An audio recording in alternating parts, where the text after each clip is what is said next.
kuning para siswa saking nenem kelas wis prapting ing madyaning sasana. Lamun kadulu pindha pratamtama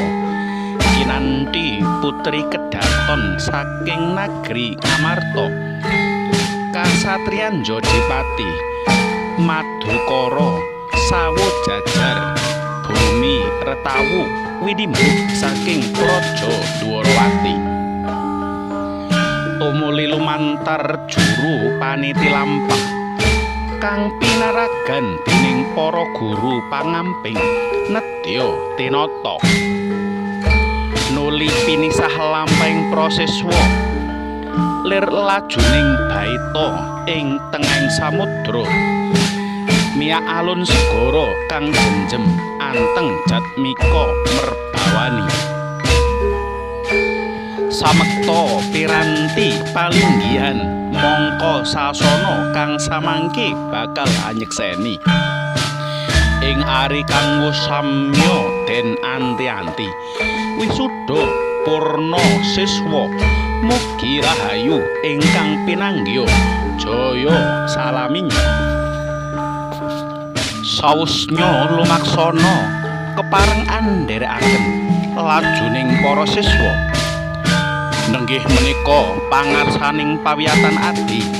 SMP Negeri 1 Jetis alon tindakira sakedhap tumuleh manengen sedhela tumuleh mangiwa ketingal bagya sajroning wardaya jer Pusumedya badhe amisudha para siswa kelas 9 ingkang sampun tuntas ngayahi wajib marsudi maneka piwucal utama kawruh kang piguna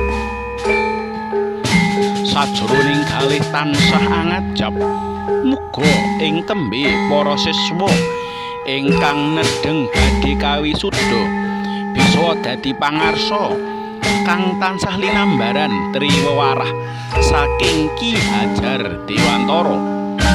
ing ngarsa sung tuladha ing madya bisa hamangun karsa tuwuri tansah andayani kangajaping tias bisa tansah angaromaken asmaning kulawarga lumantar kawruh luhur syukur bagi angambar ngaromaken asmaning masa lan bangsa lumantar prestasi luhur kang manjila temah bisa dadi jalma kang piguna mungguing sasama agama nusa lan bangsa cinandhep pangajab ingkang harsa kababar jelamun jendelar temah bakal wiyar babaring pamuji luhur mugi Gusti Kang Maha Asih tansah kersa nyembadani datan kantun ingkang kepareng andherekaken tindakira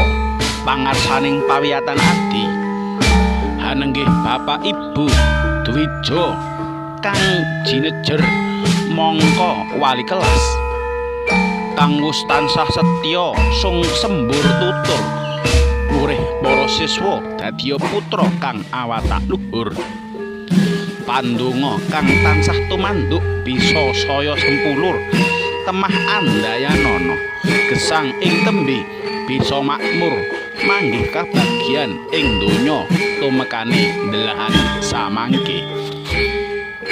SMP Negeri 1 Jetis muga bisa sangsaya mumbul kinarya ngranggih gegayuhan luhur